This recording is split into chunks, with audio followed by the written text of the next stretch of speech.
tal? Muy buenas noches. Espero que estén todos ustedes muy bien. Me da mucho gusto encontrarnos nuevamente en otro martes constitucional, este programa que me toca dirigir en este canal que con tan queridos amigos estamos tratando de construir para efectos de ampliar, para efectos de divulgar la cultura jurídica en el país. El día de hoy vamos a presentar un libro y desde luego vamos a dialogar sobre ese libro. Es un libro que acaba de presentar el juez Juan Pablo Gómez Fierro. Lo presentó en la editorial Tirán, que tan buen trabajo está haciendo en el país, que tanto está apoyando a muchos para la divulgación, para el reforzamiento, para refrescar nuestras ideas jurídicas. Y ese libro se llama Una nueva acción de inconstitucionalidad. En él, como lo veremos a lo largo de esta hora, el juez Juan Pablo Gómez Fierro explora qué pasó en 1994-95 con la acción de inconstitucionalidad, cómo evolucionó, y él identifica algunos problemas, algunos límites sobre los cuales le gustaría ver reformas jurídicas para ampliar este mecanismo de control de regularidad constitucional. Tengo el enorme gusto por la amistad personal, por el cariño, por la admiración que le tengo a la doctora Leticia Bonifaz, profesora de la Facultad de Derecho de la Universidad Nacional, autora de varios importantes libros y actualmente nada menos que experta independiente en las.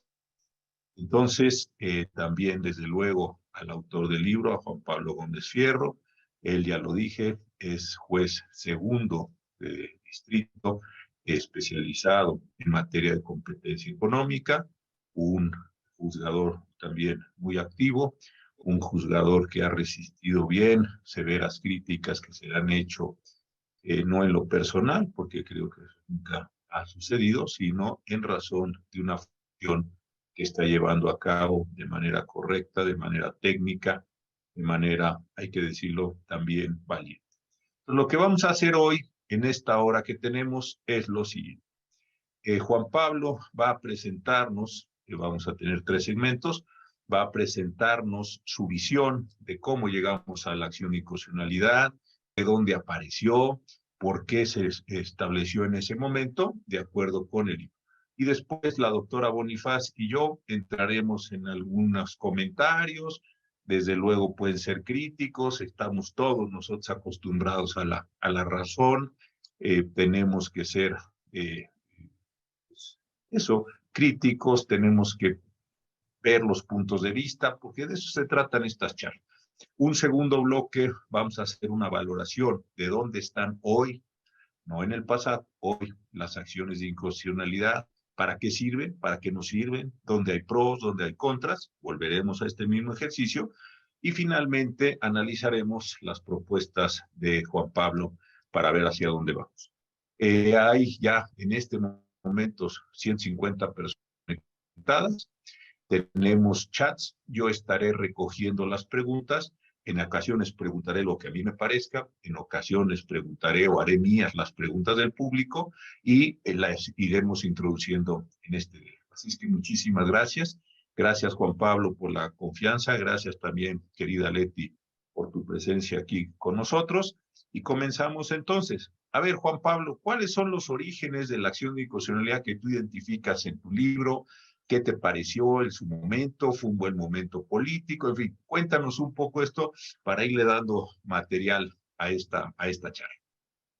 Bueno, pues primero que nada, muchísimas gracias por la invitación para presentar en esta tarde aquí mi libro. Muchas gracias también a la doctora Bonifaz, gracias, ministro Cosío, por pues, que tan generosamente me abran este espacio y tener la oportunidad pues, de exponer algunas ideas que surgieron derivado de mi tesis doctoral y con el ánimo de contribuir un poco al fortalecimiento del Estado de Derecho, de generar algunas ideas para el mejoramiento primero del sistema de justicia, pero particularmente en el sistema de control judicial de las leyes.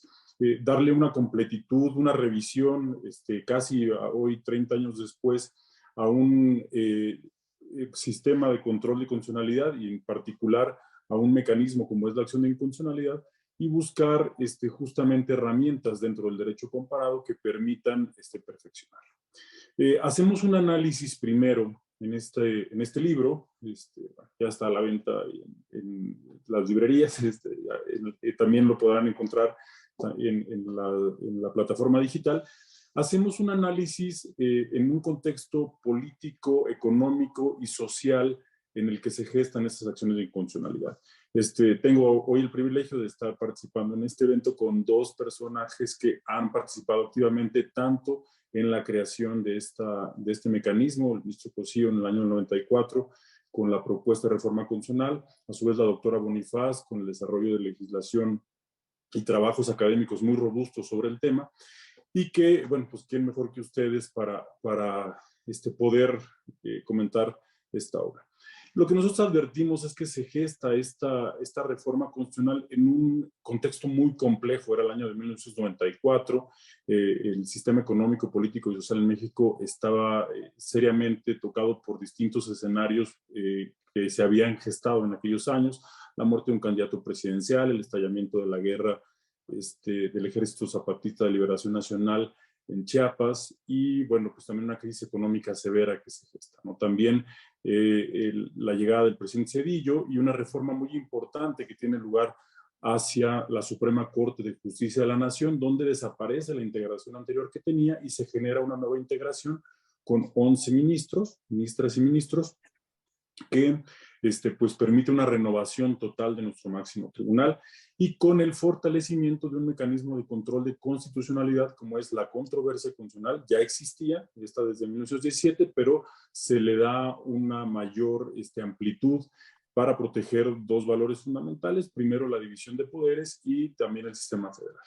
Y este nuevo mecanismo novedoso para 1994 que intentaba matizar o de alguna manera mitigar un problema endémico que tenía el juicio de amparo, que era el principio de la relatividad de las sentencias.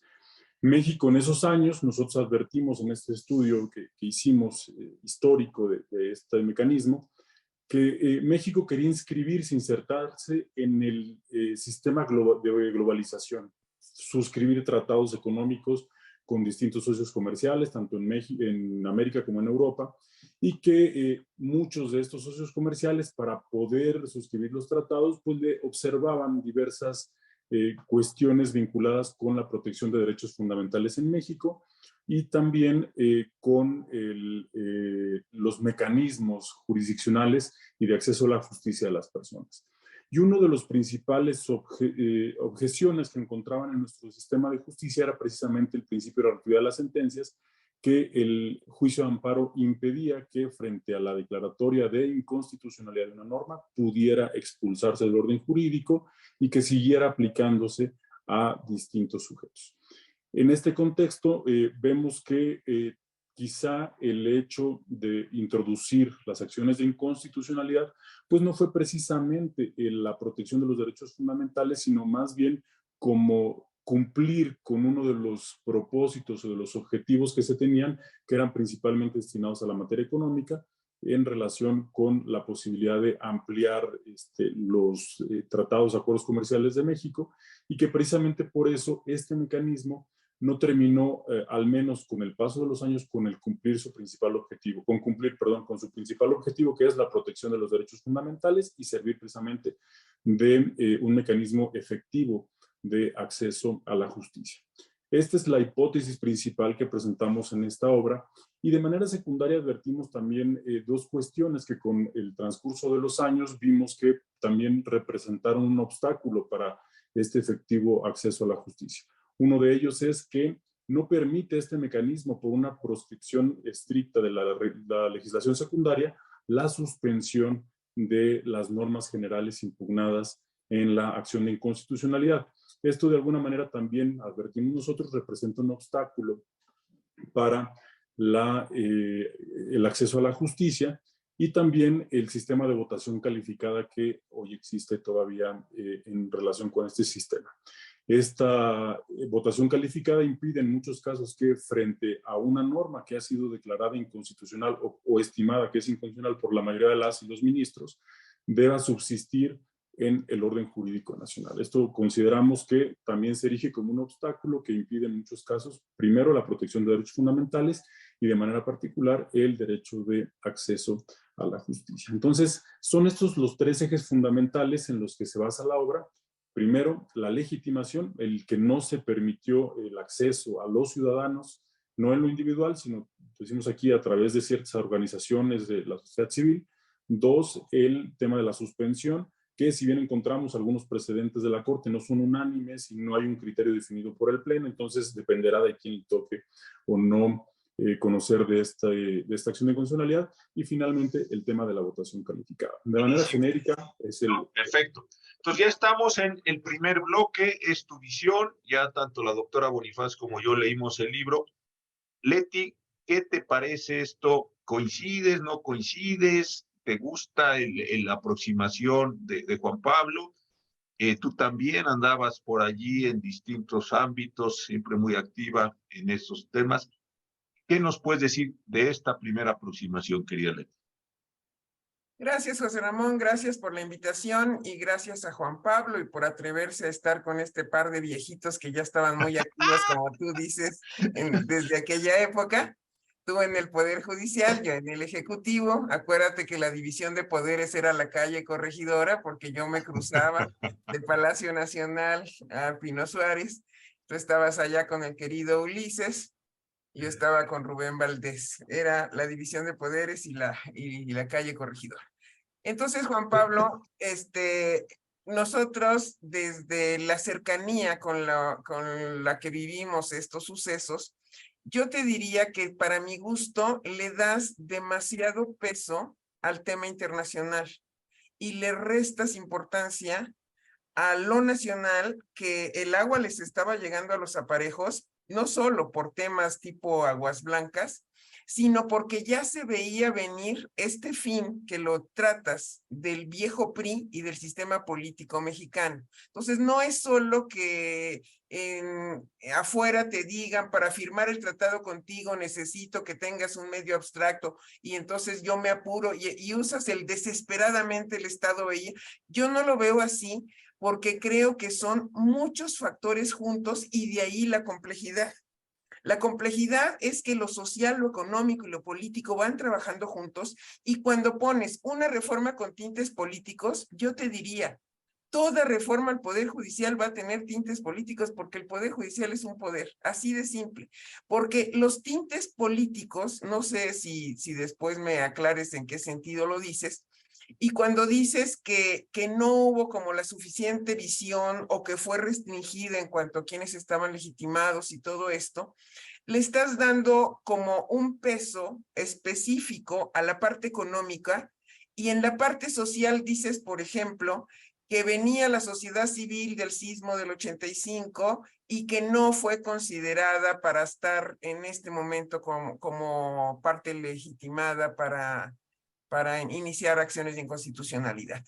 El camino que tuvo la sociedad civil en México, todos los temas económicos por los que pasamos y sobre todo la parte política, que se estaba reconfigurando la división de poderes, porque por primera vez empezaba a haber una verdadera oposición, y de allí la importancia, para mí es importancia y para ti defecto, que se les haya dado a las minorías legislativas la posibilidad de iniciar la acción. Tú lo ves como un defecto y como una restricción. Yo lo veo como la posibilidad en ese momento de ver lo que venía, y yo sí veo una gran visión de decir, ¿quiénes lo van a interponer? Pues empecemos por las minorías legislativas y esta vacuna contra el mayoriteo en una composición que ya tuvo que ver Zedillo en su segunda mitad de sexenio. O sea, la 57 legislatura del Congreso de la Unión, en donde también estuve como asesora del licenciado Ebrard, que era diputado, en la 57 legislatura ya se vio que ese contrapeso de la oposición era real por primera vez en México después de muchísimos años. Entonces, yo lo que veo en este arranque de tu libro, Juan Pablo, es que le diste como muchísima importancia a la parte internacional, e incluso llegas a comentar que Zedillo es la continuación de Salinas, y yo no estoy tan segura de eso. Yo creo que hay un rompimiento, hay un estilo diferente de gobernar, hay una visión de un México distinto, aunque en las políticas económicas pueda haber continuidad. En la parte jurídica definitivamente no la veo. Yo sí veo un rompimiento de Zedillo en relación a Salinas y no casi consumar lo que el otro había empezado, porque hay muchas decisiones políticas de Zedillo que no solo se me hacen muy valientes, sino de gran visión, como esta del cambio trascendental de la Corte y del 105. No sé qué diga José Ramón. Es bien interesante esto. Yo lo que observaba en esto es que desde el año 78, en una reforma que se la encargó el presidente de la Madrid al doctor Fix Zamudio, a nuestro querido maestro, el doctor Fix empezó a insistir en una idea que entonces pareció extravagante, que era la idea del tribunal constitucional.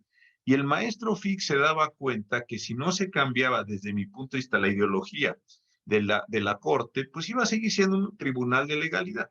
Entonces el maestro Fix en 78 hace eso, y en 94 esto tuvo una enorme importancia. Tanto así que se acordarán ustedes que cada reforma que se hacía decía, y ahora sí vamos a hacer un auténtico tribunal constitucional. Ahí había una variable, digámoslo así, académica. Y otra cuestión que sí es, sin duda, lo que dices tú, es verdad lo del TLC, pero sí hay otra variable, y esa fue muy dura, que precisamente la reforma en 94 se empezó a construir no por el presidente Zedillo, se empezó a construir por el candidato Colosio. Ahí empezó a haber algunos acercamientos, algunos pronunciamientos hacia la Corte, y cuando matan a Liceo Colosio, el candidato Zedillo, ya electo, se acerca a la Corte y empieza un trabajo.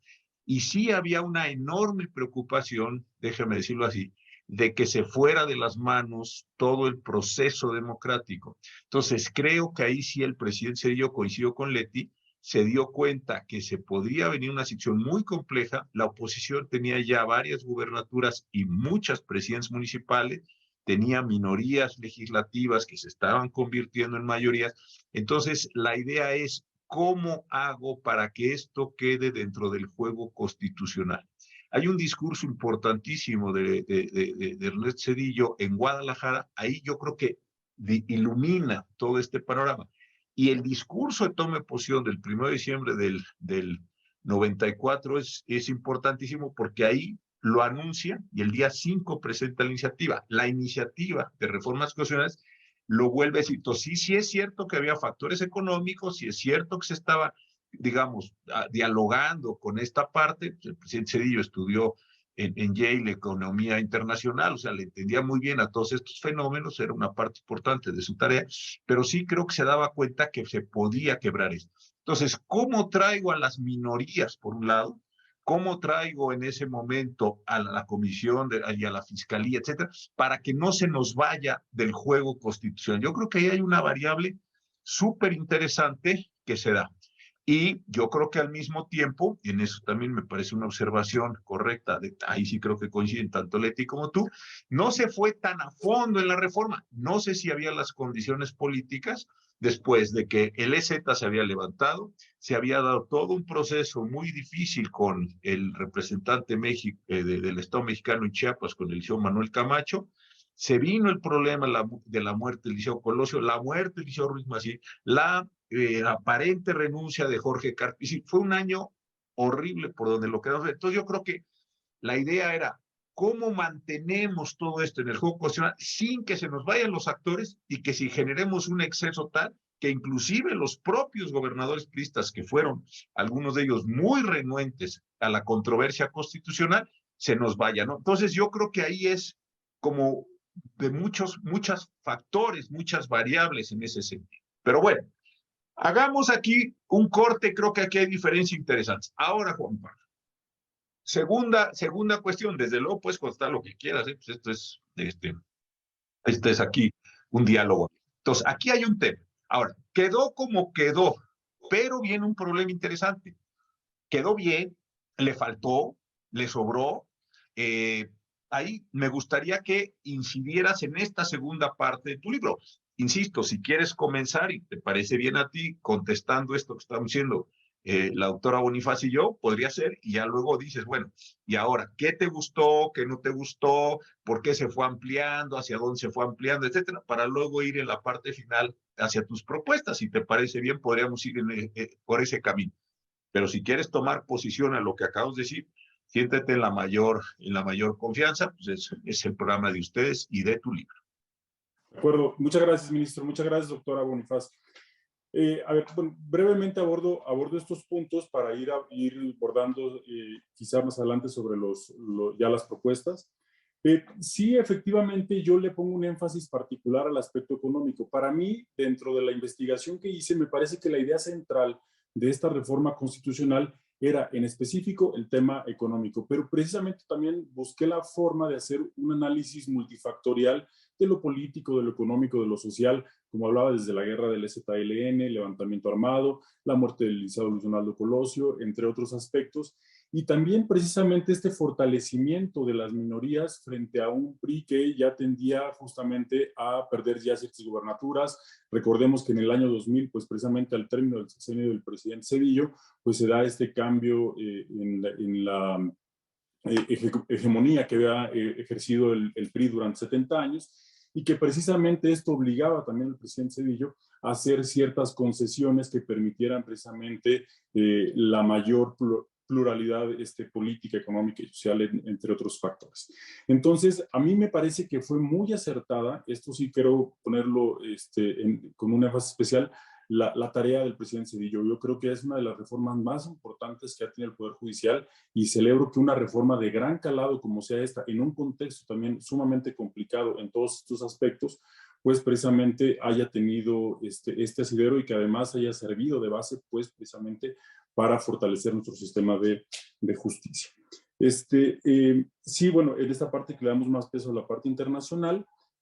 Lo de las minorías legislativas también es una cuestión que celebro. Incluso en el propio libro, más adelante lo que digo es, me parece que es muy alto el 33% que se les exige, porque precisamente esto evita que exista una pluralidad entre el pensamiento que hay al interior de las cámaras. A mí me parece que tratando de hacer incluso una comparativa como están integradas las cámaras hoy en día, podría incluso hasta reducirse a un 25% de la legitimación. Me parece que incluso fue de largo alcance o muy alta la legitimación que se exigió para que las minorías pudieran participar, lo que precisamente evita que tengan esta participación en la impugnación de leyes inconstitucionales. Desde luego, como no era el aspecto central, lo abordé de manera tangencial, porque una de mis propuestas era precisamente que fueran los ciudadanos, a través de la sociedad civil organizada, que pudieran participar.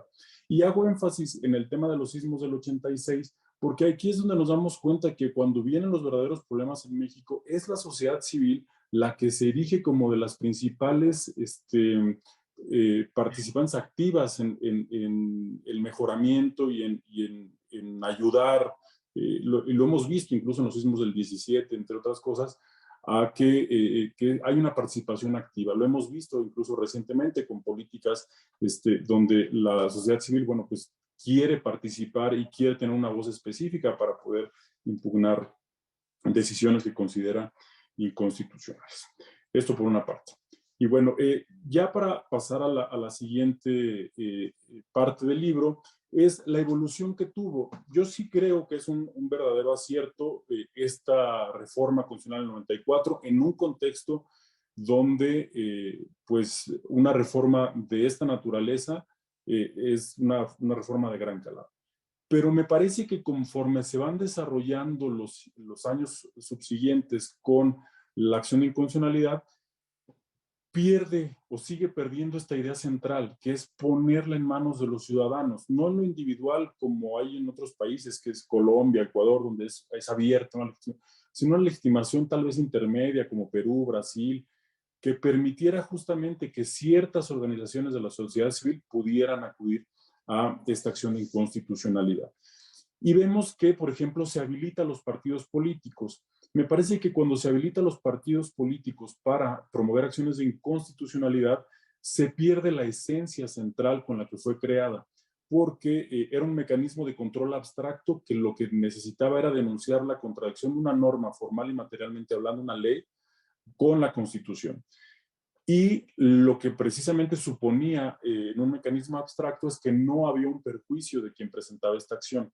Cuando los partidos políticos se les habilita precisamente para presentar la acción de inconstitucionalidad, lo que hacen es primero monopolizar la acción, porque el mayor número de acciones que hoy en día se promueven, más del 50% son por los partidos políticos, y ellos en realidad no acuden como un mecanismo de control abstracto, sino a partir de un perjuicio propio que resienten o que aducen resentir a partir de las reformas electorales que son respecto a las cuales pueden impugnar. Y luego vemos la habilitación de otros órganos estatales, pero no vemos una uniformidad. Se habilita a ciertos órganos autónomos, pero no a todos. Algunos locales, pero solamente unos y no otros. Entonces encontramos que en este desarrollo no hay una uniformidad para decir por qué sí unos y por qué no otros. Yo una de las cosas que propongo es, vamos a eliminar los partidos políticos, y si queremos denunciar una contradicción como sujetos legitimados específico, y si queremos que exista una denuncia de normas que sean inconstitucionales en materia electoral, estará un órgano autónomo como es el Instituto Nacional Electoral, que podemos aprovechar su conocimiento técnico, entre otros, y también la misma sociedad civil, donde se vean mermados sus derechos políticos. Entonces, en esta parte me parece que da un giro que es quizá contrario a la propia naturaleza con la que surgió, y que al margen de que hay unas reformas institucionales que se habilitan a ciertos órganos del Estado y no a otros, nunca termina este mecanismo de tener un alcance hacia el ciudadano, y justamente de cumplir con estos dos objetivos: el acceso a la justicia y al mismo tiempo la protección de los derechos humanos de las personas. Entonces, es palabras más, palabras menos, como la parte más relevante que veo en este segundo capítulo, y que puede servir como parámetro para la propuesta final que hacemos en este libro. Perfecto. Entonces, si te parece, Leti, comentar este punto, yo tengo también algunos comentarios, pero adelante, por favor. Sí. Bueno, aquí desde la introducción, Juan Pablo dice que fue sometida a numerosas reformas, todas tendientes a engrosar el catálogo de sujetos legitimados a favor del Estado. Y ese es mi punto, que yo siento que los órganos constitucionales autónomos a los que se les ha dado posible intervención en las acciones, no son necesariamente parte del Estado, sí lo son, pero aquí juegan para hacer contrapeso. Es decir, cuando se le dice que la CNDH puede ser parte y se agrega, o después el INAI, o como tú lo estás diciendo, el INE, para mí no son órganos del Estado, sino contrapesos del Estado. Como órganos autónomos puedes hacer contrapeso, y el hecho que se diga queda en manos del Estado, no necesariamente, porque hay también representación ciudadana indirecta, si lo podemos llamar así.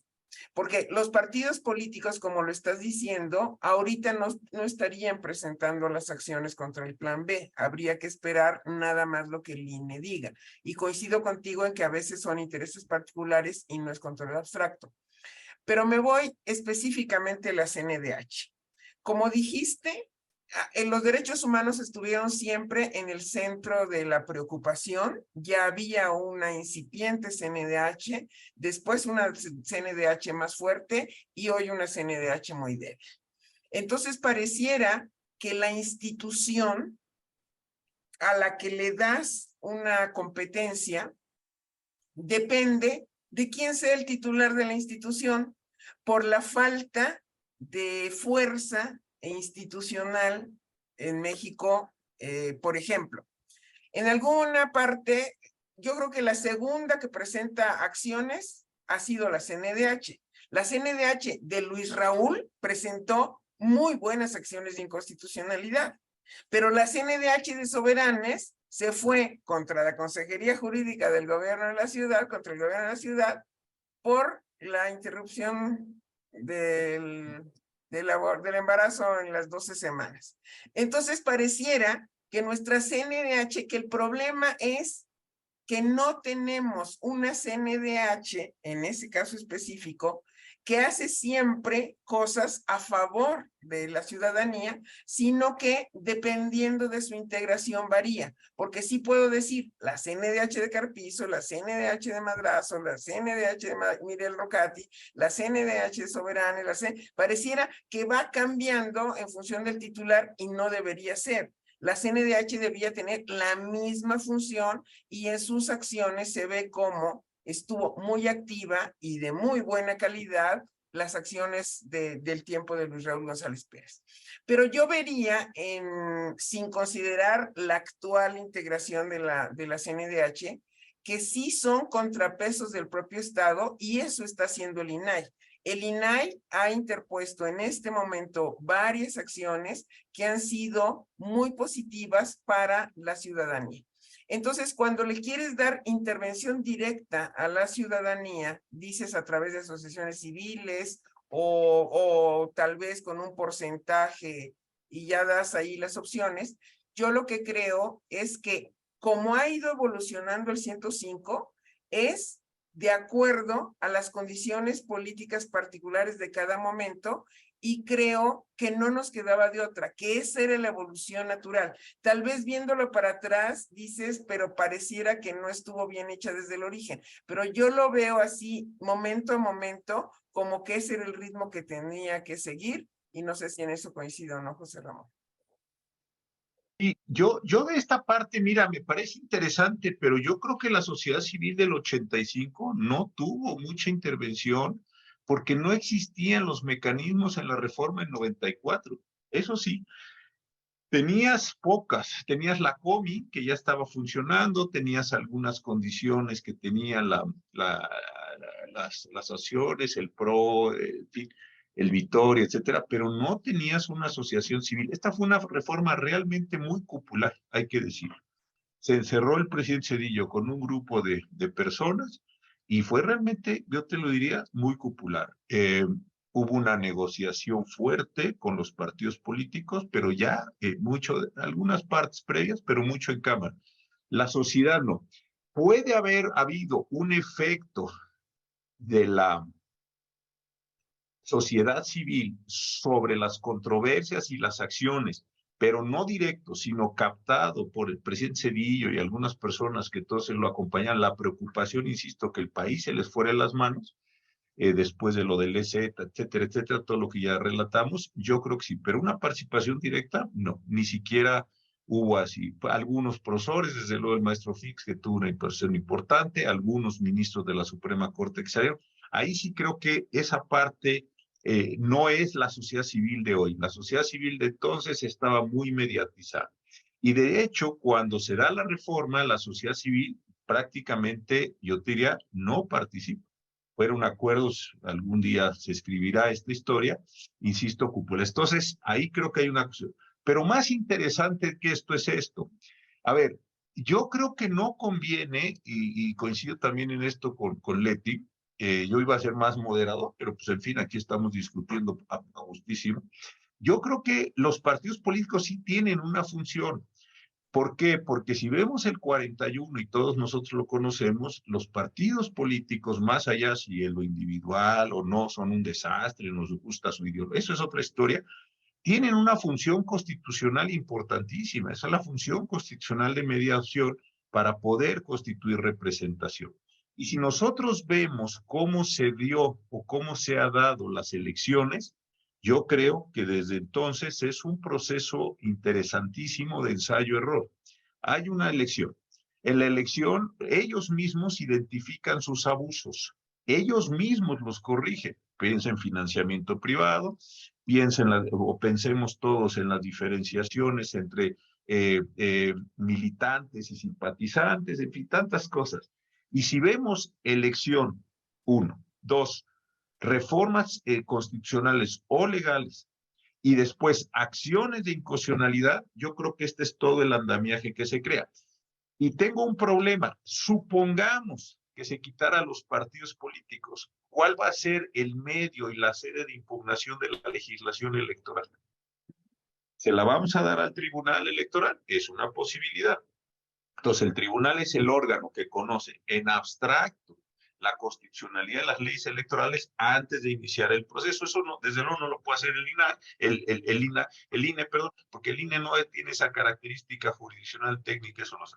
Entonces, pregunta, si excluyéramos a los partidos políticos de la legitimación, ¿qué actores estarían interesados en jugar ese juego del control abstracto de la ley para limpiarla, ordenarla, arreglarla o echarla a perder? Porque también hay cada decisión, que bueno, esos otros temas, y luego entonces con esas nuevas condiciones entrar al proceso electoral. Yo creo que ahí hay un problema central. A mí, de los partidos que he visto, desde luego juegan a sus prerrogativas, tiempos, campañas, eso ni lo discuto, pero también cuando son arrasadas esas minorías esos partidos políticos son arrasados en las cámaras, precisamente acuden, a veces no les alcanza el umbral del 33, que coincido contigo, es un umbral alto, pero entonces corrigen los partidos políticos o se presentan los partidos políticos con la legitimación de su mesa directiva y ya no del porcentaje que no alcanza. Entonces, la pregunta interesante aquí creo que es, a ver, está bien, ¿a quién legitimamos para que purgue todos los vicios, déjame decirlo de esa forma, del proceso o de la legislación electoral?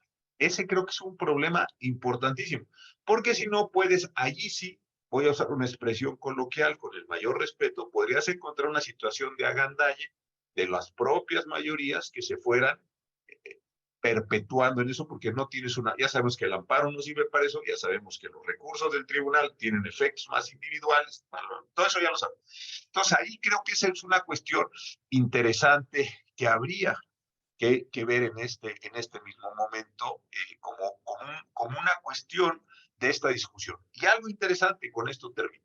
Cuando se dio la reforma en 94, el presidente Zedillo, creo que sí, eso lo hizo con muchísima claridad, tenía claridad en muchísimas cosas, pero en una que sí me parece que tenía mucha claridad fue cuando dijo, esto no tiene que ver con la reforma electoral, esa la vemos en el 96, porque será otra legitimación, otros actores, otros consensos, otros juegos. Él sabía que se tenía que reformar, pero no mezcló lo jurisdiccional, el control de constitucionalidad, etcétera, con un proceso electoral. Dijo, esa después, si nos fijamos 2 años después, ahí sí, con otros consensos democráticos, bla, bla, entró en esta cuestión. Yo diría que la reforma en 94 fue una reforma, y me cuesta trabajo decirlo, pero creo que así es, fue un poco una reforma de las élites jurídicas del país. Ahí te digo yo quiénes estuvieron, quiénes no estuvieron, quiénes participaron, quiénes echaron relajo, pero fue muy, muy, muy de élites. Probablemente en eso sí coincido contigo, con una presión social, pero el diseño, la cuestión, esa ni consulta, ni cero. Y hasta se llevó en un enorme secrecía y se presenta la iniciativa el 5 de febrero, de diciembre, todos los años, 4 días después de la imposición, y el 31 de diciembre está operada, como se decía, y el 31 de diciembre está en el Diario Oficial de la Federación. Esa es una parte, me parece, que te habla de un proceso de élites, sobre todo PRI, PAN y el PRD, que estaban en ese momento muy, muy potentes los 3 partidos, y con eso se consolida todo este problema. Pero en fin, es otra visión, no digo que esté mala tuya ni la nuestra, simplemente estamos poniendo materiales sobre la mesa. Tenemos ya aquí 250 personas, pues en fin, ahí le vamos a entrar. Bueno, segunda parte. Ahora, si quieres, como decimos, para hechos, contestar, ya sabes, querido Juan Pablo, tú le entras y todo. Y vamos a la tercera parte, porque estamos muy bien del tiempo. Tercera parte. ¿Quieres contestar? ¿Quieres así te entonces? Y luego la tercera parte. ¿Por qué nos estás proponiendo lo que nos estás proponiendo y para qué nos lo estás proponiendo? Que creo que es lo que a ti más te interesa el libro, más que estas cuestiones que me parece son de antecedentes en este caso. Adelante con toda la confianza y todo el cariño. Muchas gracias. Bueno, primero que nada, esta observación muy rápido sobre los órganos funcionales autónomos del que habla la doctora Bonifaz, sí, completamente de acuerdo. Son en realidad órganos que hacen contrapeso al Estado.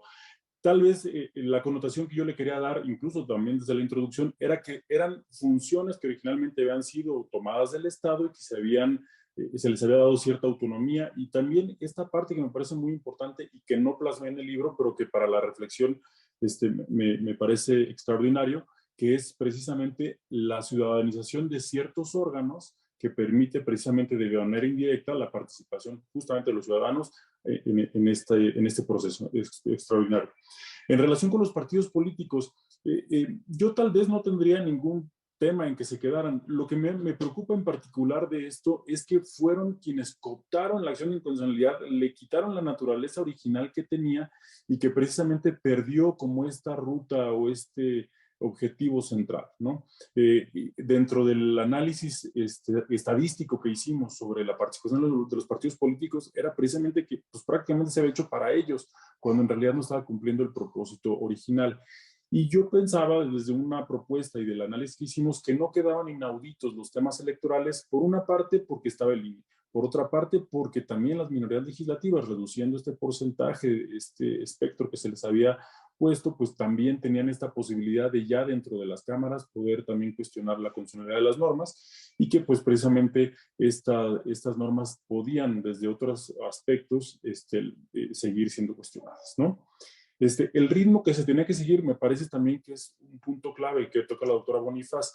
Sí, yo creo que en su origen, y si yo leo esta reforma en 1994, me parece extraordinaria, o sea, me parece incluso una reforma de muy largo aliento, de largo alcance, que estamos discutiendo 30 años después, y que siguió un ritmo específico. Tal vez mi crítica es en el sentido de que en este ritmo que fue siguiendo y que fue legitimando a las organizaciones, a los órganos constitucionales autónomos, nunca se tomó o se volteó a ver a la sociedad civil.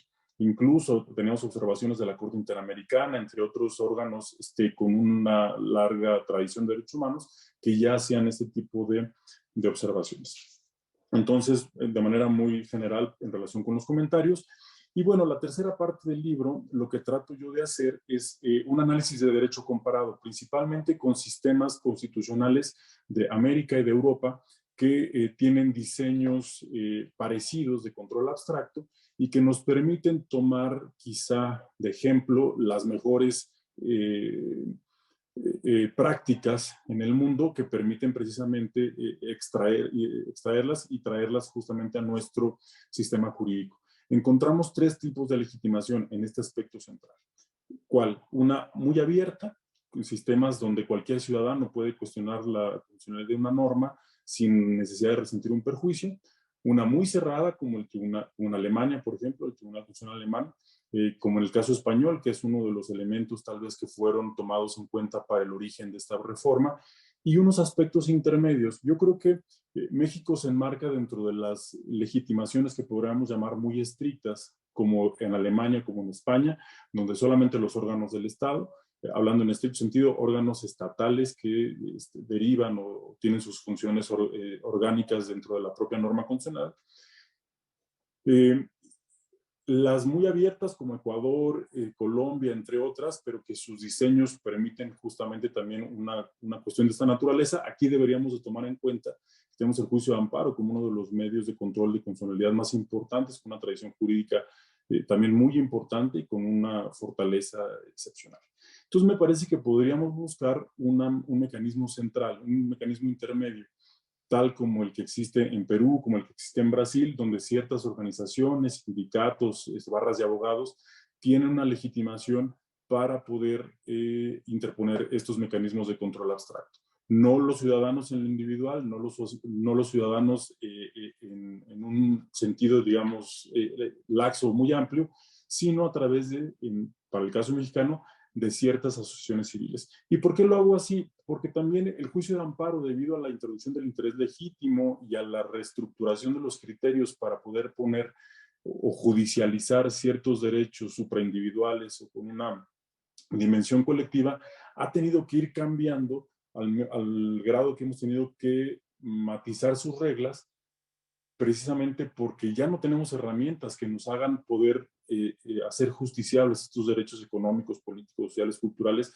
supraindividuales, y que precisamente un mecanismo, una reforma de esta naturaleza permitiría quitarle la presión al juicio de amparo para poderla poner justamente en un mecanismo como es la acción, y que precisamente puedan tener cada uno por vías separadas una funcionalidad mucho mejor, ¿no?, en este diseño constitucional o de ingeniería constitucional. Buenísimo. Muchísimas gracias, Juan Pablo Leti, por favor. Gracias, ministro. No, al contrario, querido. Pues en esta parte que revisaste el derecho comparado me parece muy interesante y que veamos finalmente qué se necesita en México. Pero yo quisiera no solo tocar los puntos que ya trataste, sino dos más que están en tu libro y que me parecen muy relevantes. Primero, el si debería haber aquí también suspensión o no. Y segundo, ¿por qué los 8 votos y no una mayoría simple? Yo creo que las dos cuestiones de tu propuesta me parecen muy relevantes. Voy a empezar por la segunda. Yo entiendo que una mayoría reforzada fue muy bien pensada, pero por el otro lado, no es un secreto porque ha sido dicho en la mañanera, como el presidente dice, si yo tengo control sobre 4 ministros, ya tengo un control sobre las acciones. Entonces, el hecho de que lo diga así el presidente cuando habla del Poder Judicial, pues sí llegamos a pensar y con los nombramientos como se han dado, porque ya esta periodicidad que se pensaba, pues ya no es tal, y después de Ernesto Zedillo, yo creo que va a ser este presidente el que más ministros va a nombrar en su periodo. Pero bueno, el tema es que si quisiera regresarte la palabra, si José Ramón me lo permite, para que nos hablaras de estos otros dos aspectos, de por qué incluir la suspensión y por qué irse por una mayoría simple y no los 8 votos. Ok, muchas gracias, doctora. Claro que sí. Muy brevemente, la suspensión, hemos encontrado que en otras latitudes, principalmente en España, el Tribunal Supremo Español, distintos criterios en doctrina y jurisprudencia, reconocen a las medidas cautelares no como un derecho adjetivo o procesal, sino como un verdadero derecho sustantivo, como un derecho de acceso a la jurisdicción. Porque si la finalidad de una medida cautelar es asegurar la eficacia de una sentencia que se dicte en cualquier tipo de proceso, en los casos en los que esta no existe, en muchos casos, valga la redundancia, la sentencia que llegara a dictarse perdería efectos o ya había producido durante la tramitación del proceso constitucional daños de posible o difícil reparación en muchos aspectos. Entonces, si tomamos al derecho a la tutela cautelar como un verdadero derecho humano, me parece que como parte o una derivación de la tutela judicial efectiva, sería importante que cualquier tipo de proceso contara con una medida cautelar que permitiera, mientras se decide el fondo de la controversia, detener o paralizar los posibles efectos de una norma.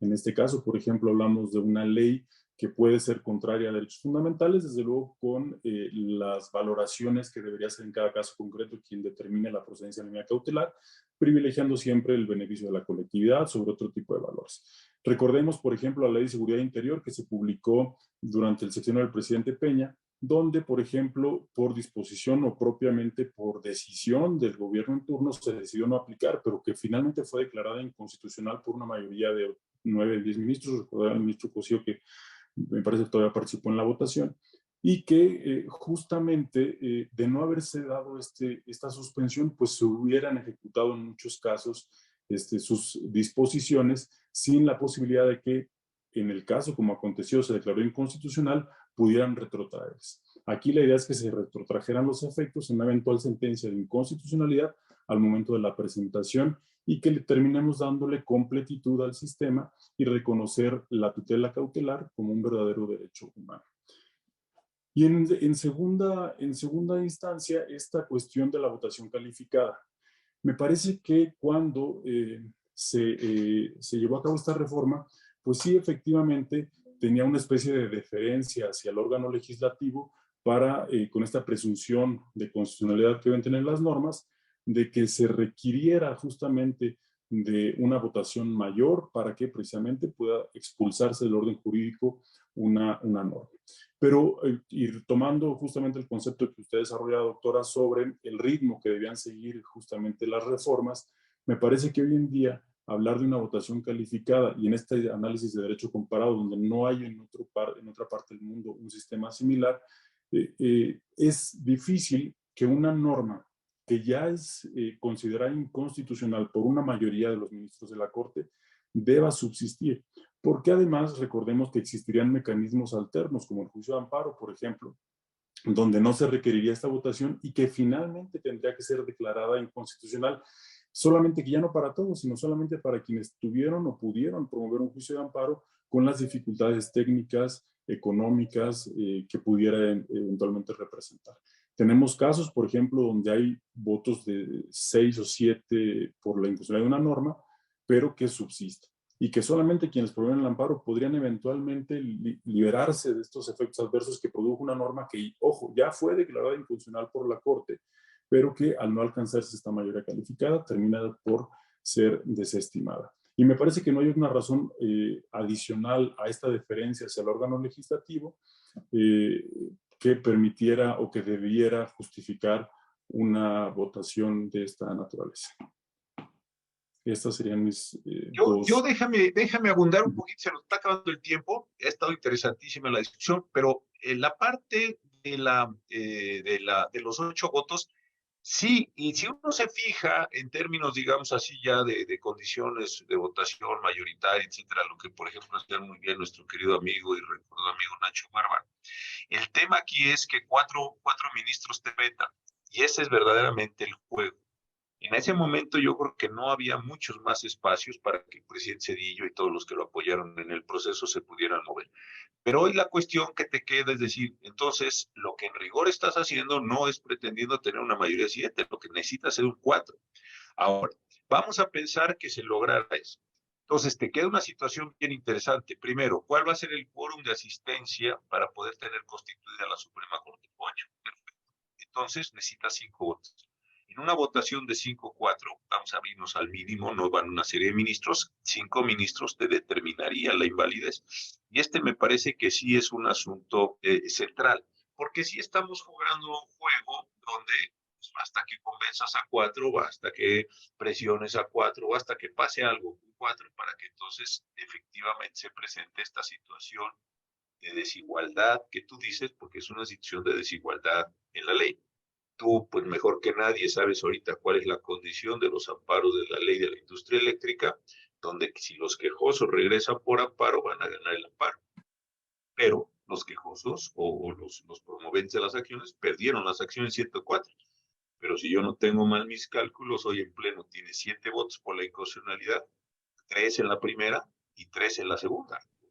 Menos, ¿no? No sé si en una de ellas hay hasta 4. Pero entonces regresarías por el amparo, pero estás forzando a la totalidad de los participantes a que regresen a promover un amparo, porque aún con el amparo no vas a tener la votación suficiente para tener un precedente obligatorio. Y sí me parece que es esa viejísima discusión de las inequidades, de las desigualdades que producen estas mayorías o estas votaciones en alguna medida artificiales o artificiosas, y no queremos llegar tan lejos en este mismo sentido. Y el segundo caso que me parece también bien interesante, ya también lo comentó la doctora Bonifaz, es el que tiene que ver con suspensión. En suspensión tienes un problema precioso, que es lo que vas a suspender: la ley, sus efectos, la totalidad. Así, yo vengo y impugno, vamos a empezar por un vicio de procedimiento legislativo, toda la ley se suspende o se suspenden algunas partes.